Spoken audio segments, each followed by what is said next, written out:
Olá a todos, bem-vindos ao 8º episódio do Lado F, o podcast da Associação Portuguesa de Jovens Farmacêuticos, onde pretendemos dar a conhecer um pouco melhor os nossos farmacêuticos numa visão de 360 graus, não só a nível profissional, mas também a sua faceta mais pessoal através das suas histórias e experiências.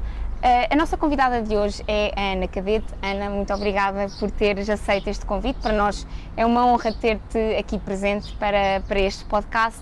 E antes de começarmos aqui a conhecer um bocadinho melhor sobre o teu percurso, dar-vos uma pequena contextualização sobre quem é que é a Ana.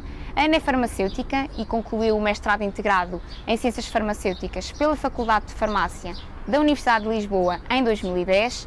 Adicionalmente, é também doutorada em nanomedicina e inovação farmacêutica, tendo já passado por grandes instituições, como é o caso do MIT.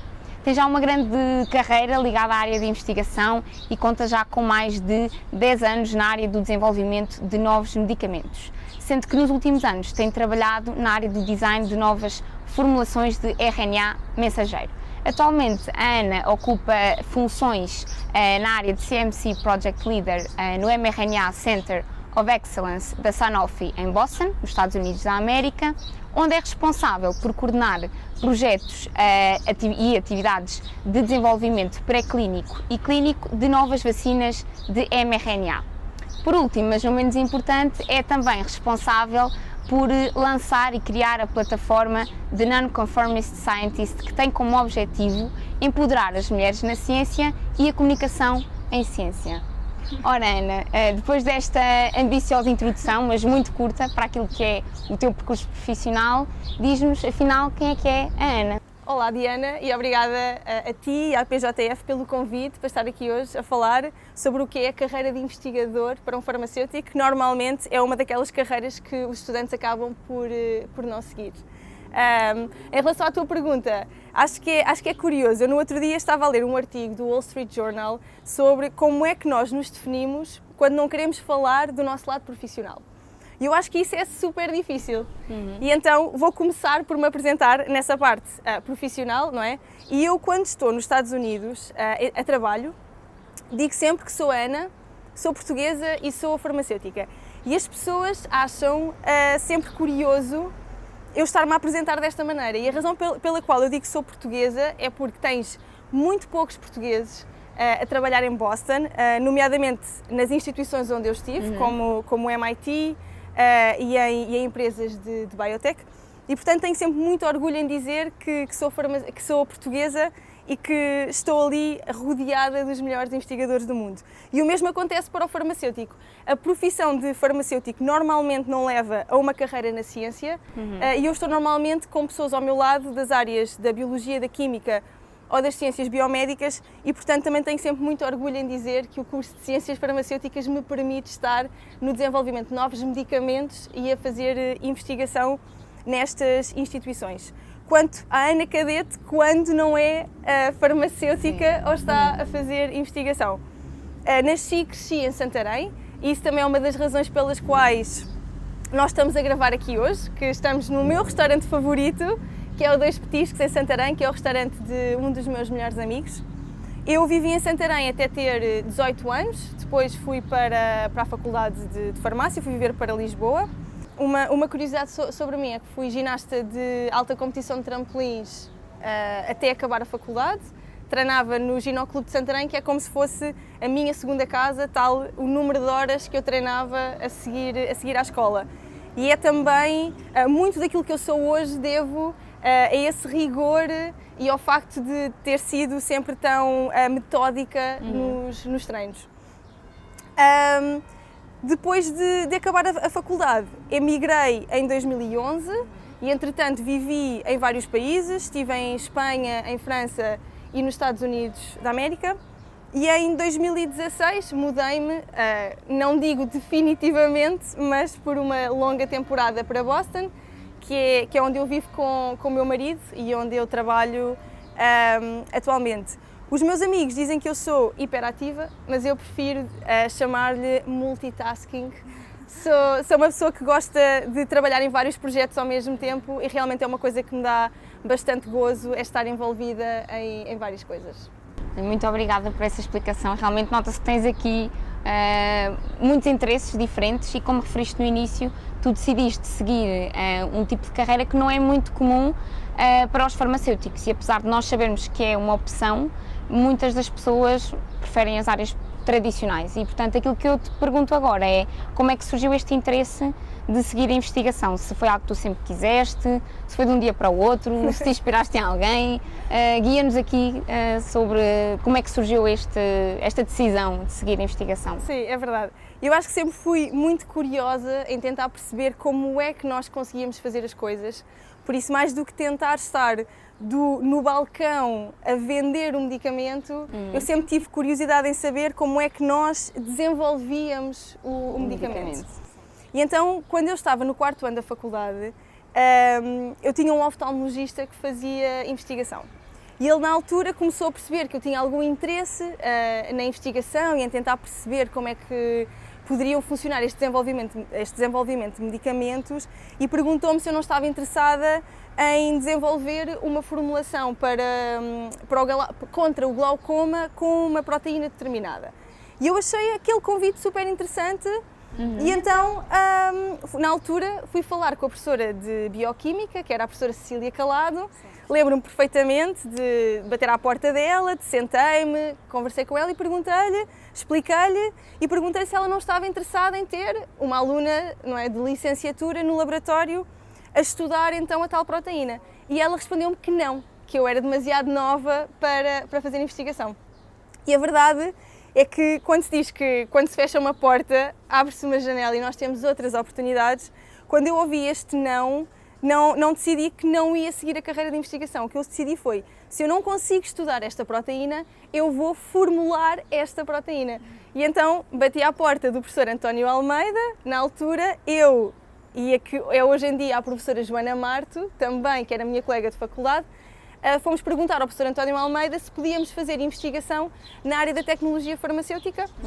Ela com um projeto de dermocosmética, que é a área que ela gosta, eu mais na área das nanopartículas, neste caso para o olho, e o professor António Almeida disse que sim, que podíamos começar a fazer investigação.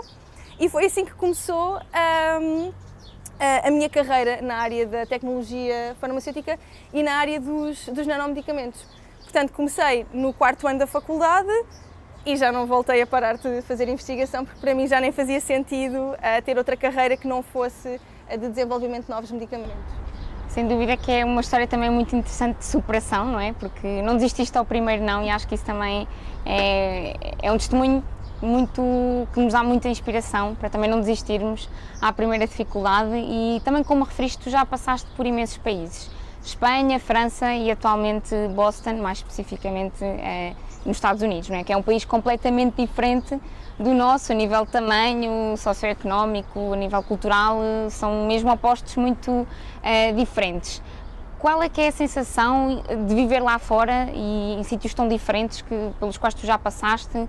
Quais foram as tuas principais dificuldades, os pontos positivos? Como é que foi essa adaptação? É assim, quando eu olho para os meus últimos 10 anos a viver fora de Portugal, eu diria que tive uma experiência ótima. A experiência que eu tive até agora tem sido maravilhosa. Eu diria que houve um período de 2 anos que não encaixa nesta definição de a minha vida lá fora é melhor do que a minha vida aqui e que é a pandemia. Eu acho que foi desafiante para todas as pessoas, foi difícil e acho que para mim, imigrante, a viver nos Estados Unidos, que me vi fechada num país, impedida de sair e de voltar a entrar, foi a única altura na minha vida, nos últimos 10 anos, em que eu pensei desistir e pensei que não ia conseguir aguentar ficar naquele país sem conseguir vir visitar a minha família. E a razão pela qual eu também digo que acaba por ser uma experiência muito boa é que eu nunca senti que fui imigrante até à pandemia. Porque hoje em dia é tão fácil de viajar, quando trabalhas na Europa, como Espanha ou França, que estão aqui ao lado, tu consegues vir a Portugal imensas vezes, praticamente não perdes nada. É super móvel, não é? É super rápido. Quando vamos para os Estados Unidos, a razão pela qual eu escolhi os Estados Unidos foi também Portugal tem muito boas relações políticas com os Estados Unidos da América e mesmo geograficamente estás relativamente perto. Estás ali na zona este, portanto estás a um voo direto de Lisboa. Sim.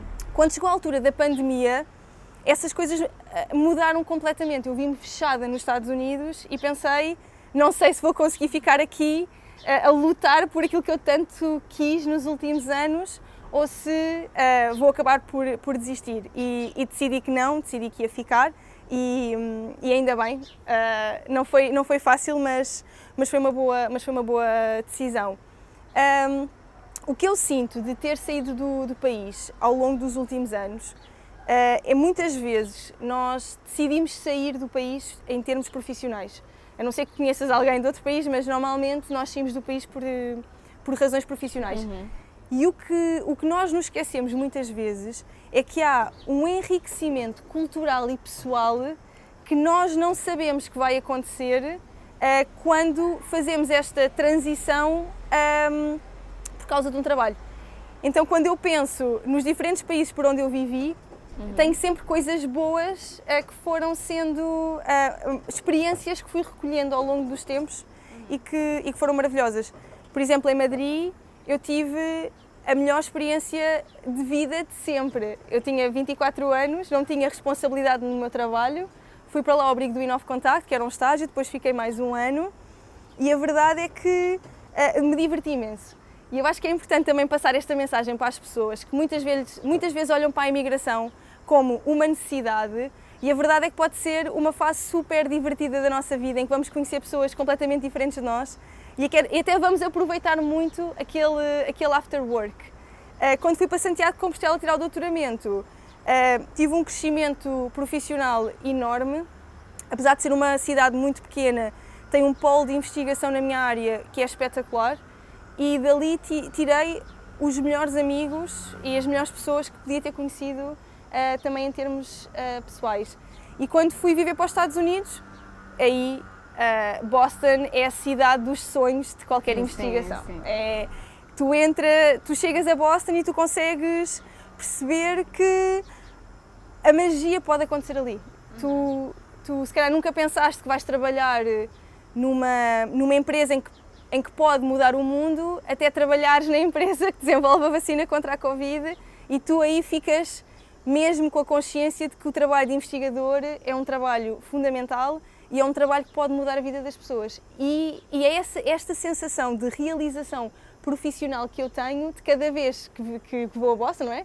E fico lá, é mesmo, o meu trabalho muda a vida das pessoas e acho que só por isso vale a pena viver no estrangeiro. Sim, acho que esse testemunho é mesmo muito interessante e falaste de alguns desafios, mas também de coisas muito positivas na área de investigação lá fora, mas quando nós olhamos para Portugal muitas vezes não é a ideia que nós temos, aliás há uma conotação um bocadinho negativa associada à investigação em Portugal, de que não é sustentável, que o modelo está ultrapassado. Diz-nos, essa é a tua opinião, sentes que isso é verdade ou que é mito e se concordas, o que é que tu farias para mudar essa realidade?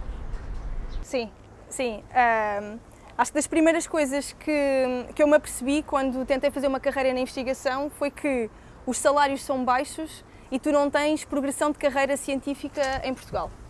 Quando eu acabei a faculdade, candidatei-me a uma bolsa de investigação júnior e o meu salário era metade do salário de qualquer colega meu farmacêutico em qualquer área das ciências farmacêuticas. E uma coisa que me comecei a perceber e que também me começava a deixar um bocado triste em relação ao futuro na ciência é que é quase como uma troca. Tu fazes uma coisa que adoras, as pessoas dizem-te: queres ser investigadora porque adoras. E isso é injusto, porque tu não tens que fazer investigação porque adoras e não receber um salário justo e de base para que consigas viver uma vida digna a fazer investigação. Gostas, claro. E então, eu acho que quando nós falamos na carreira de investigação e principalmente com as pessoas que estão acima de nós, não é? Os nossos orientadores de tese, quem está neste momento, por exemplo, na FCT ou regular, a maneira como se faz a investigação, é que o salário não é um motivador para se fazer investigação. O salário é a base, ou seja, qualquer pessoa em qualquer carreira profissional que decida seguir tem que ter um salário. e depois podes falar dos teus motivadores, não é? Há quem goste de ir para a gestão, há quem goste de ir para marketing, há quem goste de ir para vendas e há quem adore a parte da ciência. Mas o facto de adorares ciência e de quereres fazer uma carreira científica não deve invalidar que tu possas receber um bom salário e que sejas valorizado pelo teu trabalho. E então foi isso que eu senti enquanto trabalhei em Portugal. Foi que não tens estabilidade financeira e o teu reconhecimento é mínimo. Tens oportunidades de carreira na academia que são pouquíssimas e não tens praticamente progressão de carreira na indústria. Eu aqui há uns tempos fiz uma apresentação na Faculdade de Farmácia para os alunos do quarto ano, acho eu, e até fiz uma comparação em relação à investigação e a preparação de um pequeno almoço. Então imagina que tu queres preparar um pequeno almoço em Portugal ou um pequeno almoço em Boston. O teu pequeno almoço em Portugal seria uma torrada com manteiga. O teu pequeno almoço em Boston seriam umas panquecas com frutos vermelhos e uma granola. Portanto, quando tu não tens os ingredientes base, tu não consegues fazer um pequeno almoço espetacular. Sim. E é isso que eu sinto da investigação em Portugal, é que tu não tens material para poderes fazer investigação de topo. Tu consegues fazer alguma investigação e tens alguns investigadores em Portugal que são bons investigadores e que conseguem publicar em revistas de alto impacto, alguns até a criar algumas empresas, mas são muito menos os que conseguem chegar a este topo de carreira na investigação do que ao contrário. Portanto, se nós queremos ter panquecas com frutos vermelhos no nosso pequeno almoço, nós temos que ter os ingredientes claro, para o poder fazer. E isso, infelizmente, não acontece. Nós somos ensinados a trabalhar com o que temos e muitas vezes ouvimos esta expressão do fazer omeletes sem ovos e não dá. Ou seja, sem ovos não se fazem omeletes e, portanto, se nós queremos ser um país competitivo na ciência, temos que garantir não só que os projetos são financiados, mas que as pessoas que estão a desenvolver aqueles projetos têm condições para os fazer.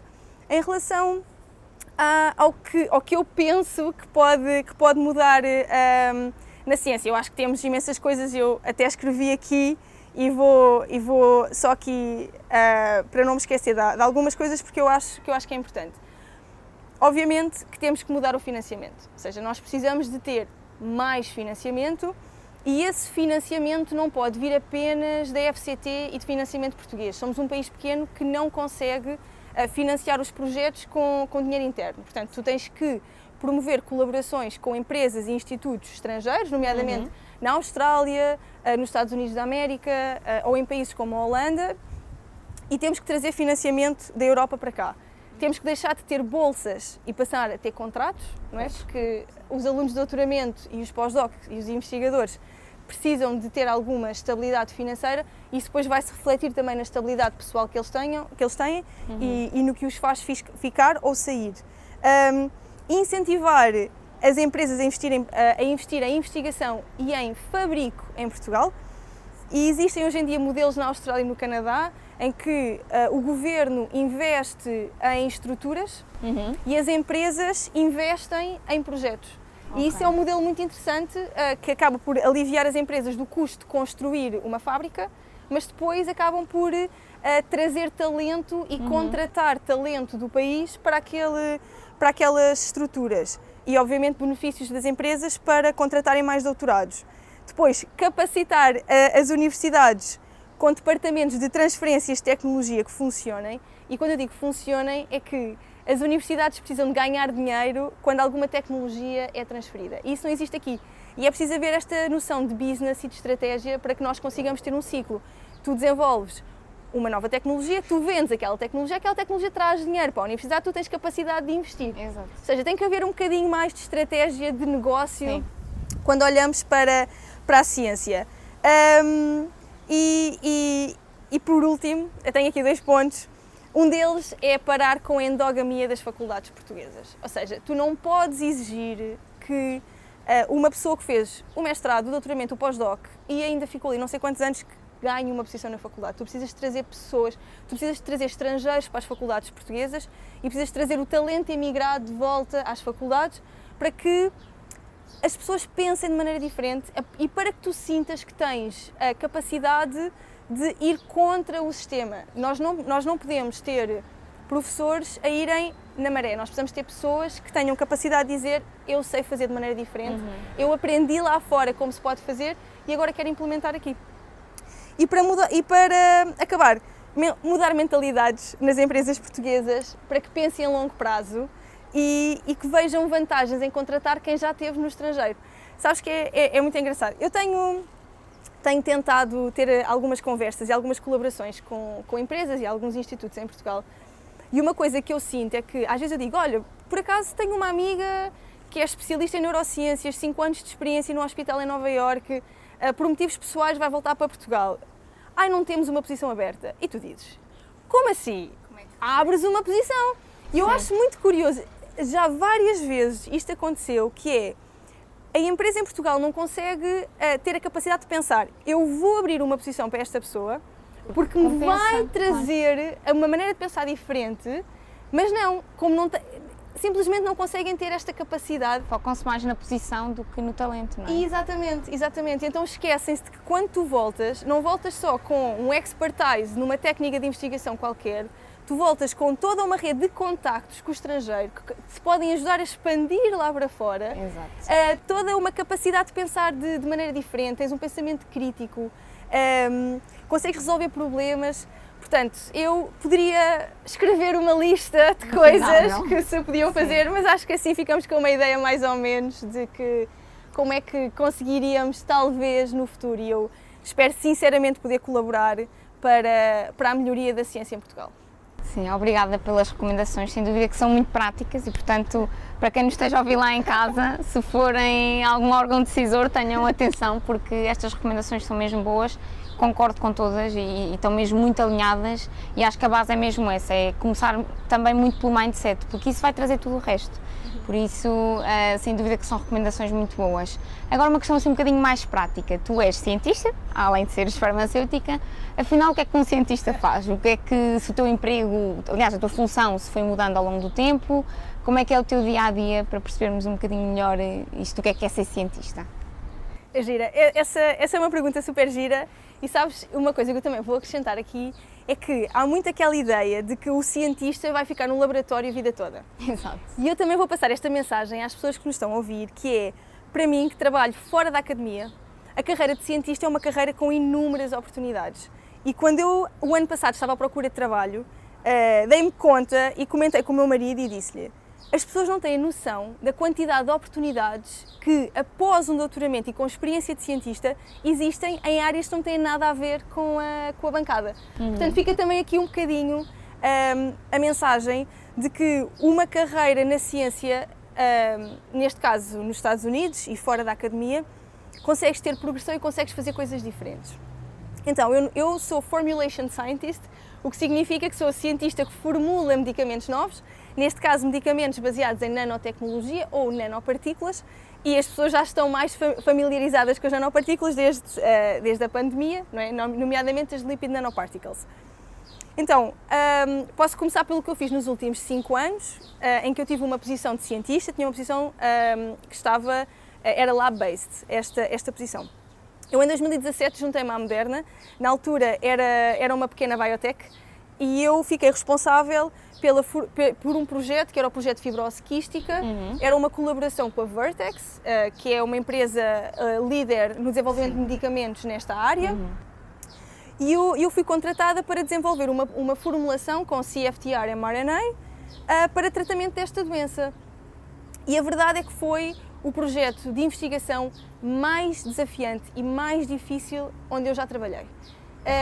É super complexo, a maneira como se formulam as lipid nanoparticles é mais ou menos semelhante, a maneira como elas se vão preparar, mas quando pensamos na administração de uma nanopartícula que tem que ser uma inalação para pulmão, e para um tipo de células que não é, por exemplo, as células dendríticas quando tu estás a desenvolver uma vacina, então a maneira como tu tens que pensar em desenvolver este medicamento é completamente diferente.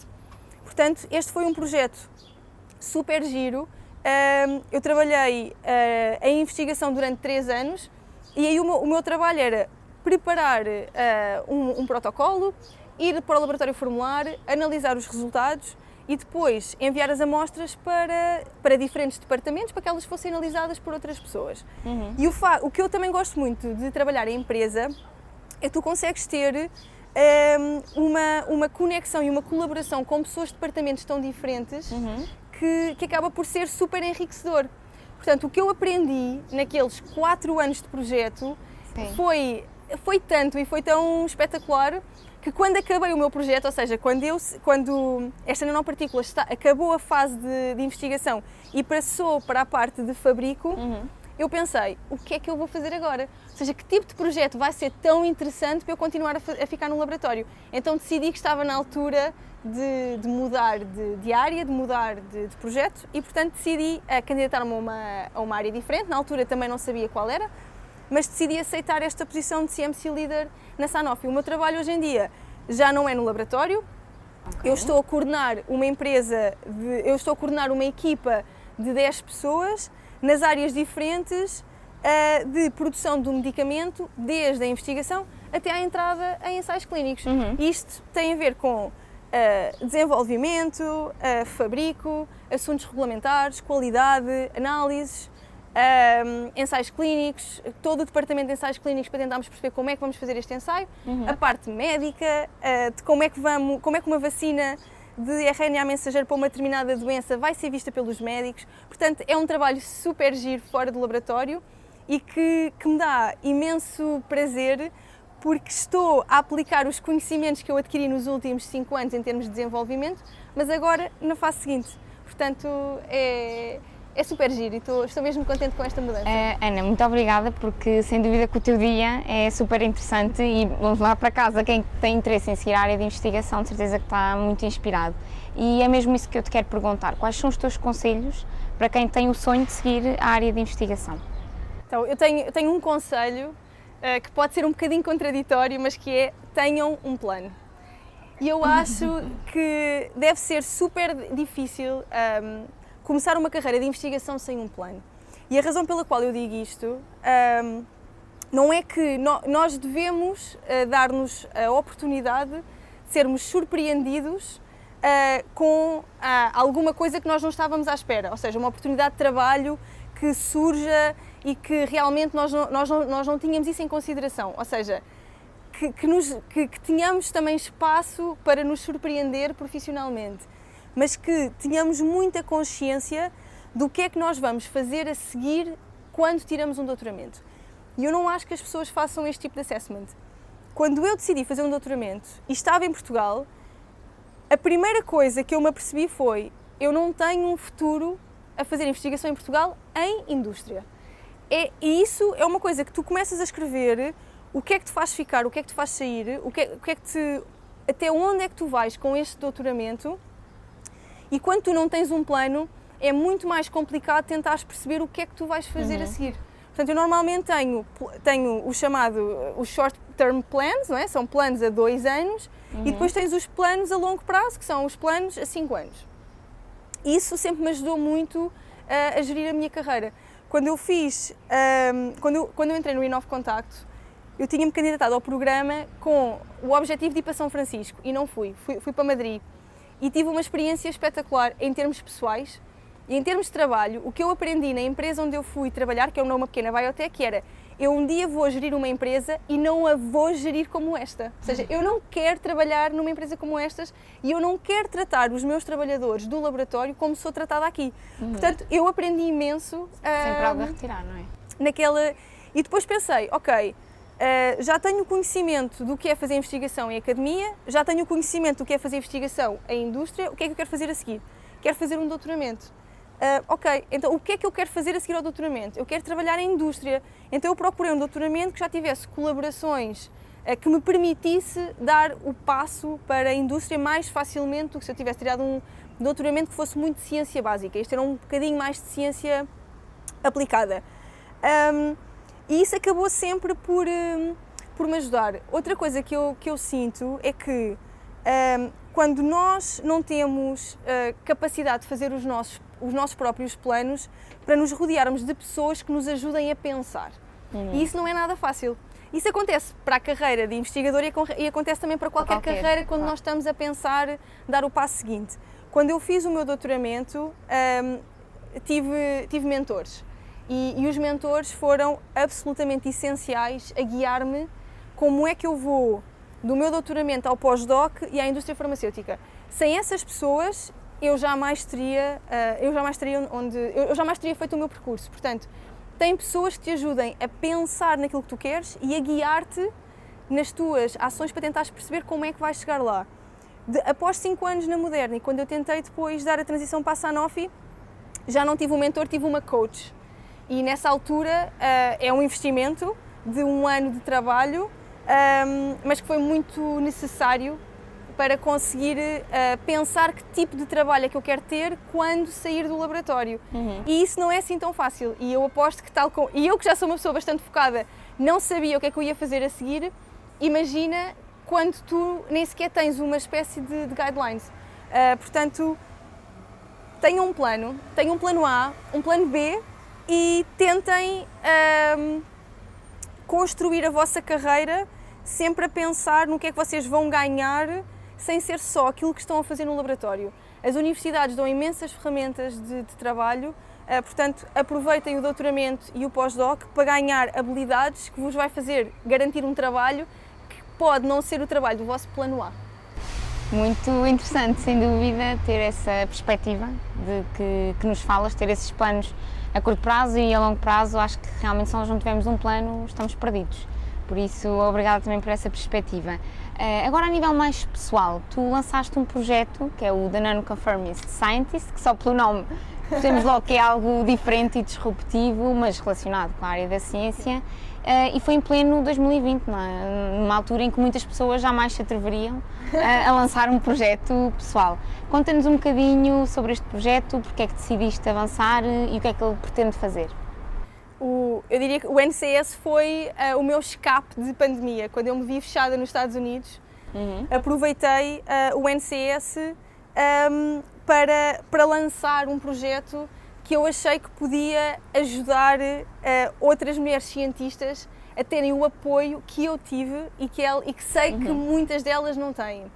Então o NCS, quando foi lançado, estava muito focado no empoderamento nas mulheres na ciência. A ideia principal era fazer o podcast, o She Has a PhD, e através de histórias de mulheres em posições de liderança na ciência, inspirar a geração mais nova a um dia conseguir chegar a essas posições. Eu acho que tu vês, e em Portugal principalmente, nós temos muitas mulheres a estudar carreiras de ciências biomédicas, não é? As biologias, as bioquímicas, as medicinas, a farmácia, mas depois, ao longo da escada da carreira, tu vês que tens cada vez menos posições, tens cada vez menos mulheres em posições de liderança. Sim. E, portanto, o que é que nós temos que fazer para reverter isso? E eu sempre tive excelentes orientadoras. A minha orientadora tese é espetacular, foi a pessoa que mudou a minha carreira. A minha orientadora de pós-doc deu-me também um conselho que era: faz o melhor para ti. E eu achei que tinha a oportunidade de dizer às miúdas: vocês têm noutras mulheres role models e mentoras e apoios que vocês podem olhar e podem falar connosco e perceber, ok, eu um dia vou conseguir chegar ali, ou eu um dia vou ter alguém que me vai empurrar a chegar onde eu quero. Que eu acho que o que acontece muitas vezes na ciência em Portugal é que tu és impedido de alcançar os teus objetivos. Se tu queres ir para uma empresa, vais sair não faças isso, não saias daqui. E o que eu senti ao longo da minha carreira foi que eu sempre tive mulheres ao meu lado que me disseram: onde é que tu queres chegar? Eu vou-te ajudar a chegar lá. Sim. E isso foi absolutamente importante para a minha carreira. Portanto, quando eu criei o NCS, estava muito à volta deste empoderamento das mulheres. Entretanto, a pandemia, não é? Começam-se a desenvolver as vacinas, começa a haver uma desinformação brutal. E eu pensei, se não for eu a explicar, porque liguei aos meus pais e a minha mãe começou-me a dizer: estas vacinas de RNA, a minha médica não sabe se eu vou ser vacinada. E eu: como assim? Como é que tu não, tipo... Por cima, a dizer-me isto. E eu disse: ok, se a mensagem não está a chegar aos meus pais, então não está a chegar a ninguém. E portanto o NCS durante o ano 2021 foi quase exclusivamente dedicado à comunicação de ciência e à parte de combater a desinformação durante a pandemia. Em 2022 foi este ano de mudança e o NCS também começou a estar um bocadinho associado a esta fase em que eu vou mudar de carreira, eu vou sair do meu trabalho, eu vou me casar finalmente, depois de 2 casamentos cancelados no ano anterior. E houve aí assim uma espécie de pausa, porque as redes sociais são altamente, consomem-nos imenso tempo, as pessoas não sabem, e começou a vir um bocado essa transição. E agora em 2023 o NCS vai sair das redes sociais, vai passar a ser uma empresa non-profit nos Estados Unidos da América, e nós estamos a criar uma plataforma online em que os cientistas, principalmente as mulheres cientistas, vão ter ferramentas para que elas um dia consigam ser líderes na carreira que elas escolherem. Portanto, espero que este ano consigamos fazer o lançamento em outubro e acho que vai valer a pena. Olha, parabéns por esse passo, porque sem dúvida que conseguiste escalar este projeto é muito ambicioso e tenho a certeza que vai correr muito bem.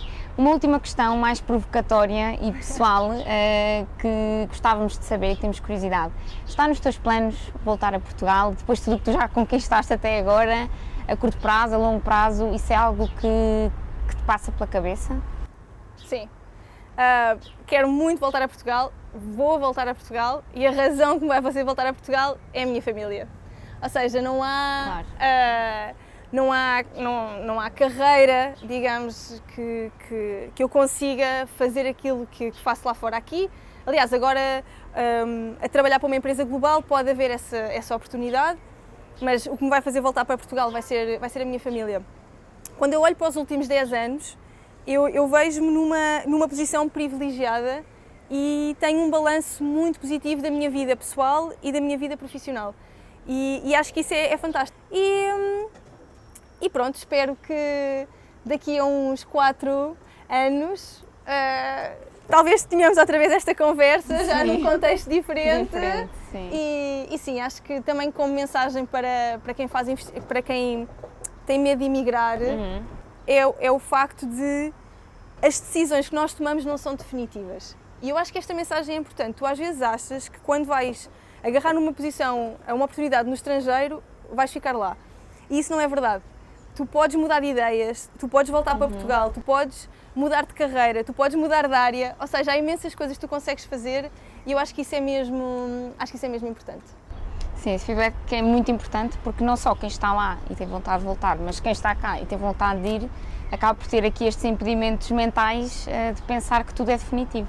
E por isso esse testemunho em primeira mão também é muito bom para não colocarmos tanta pressão em cima de nós, e fico muito feliz de saber que queres voltar e sem dúvida que Portugal vai estar de braços abertos para te receber, e por isso parabéns por essa decisão. Ana, infelizmente não temos mais tempo, tenho a certeza que teríamos aqui matéria para estar um dia inteiro a falar. Lá em casa, muito obrigada por terem assistido. Obrigada mais uma vez, Ana, e agradecer também aqui ao restaurante Dois Petiscos que amavelmente nos cedeu este espaço maravilhoso para filmarmos aqui em Santarém, que é a terra da Ana. Espero que tenham gostado deste episódio, continuem atentos aos próximos episódios e até breve. Muito obrigada.